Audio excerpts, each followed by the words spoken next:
Shant, here's your 363 small block board. It's got that Dyno in it. Description of this combination. It's got AFR cylinder heads on it. Custom ground hydraulic roller.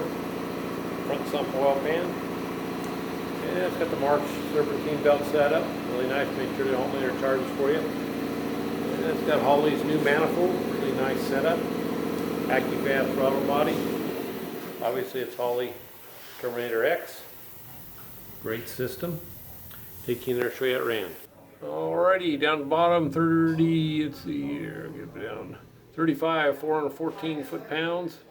Looks like a peak torque 442, real flat there.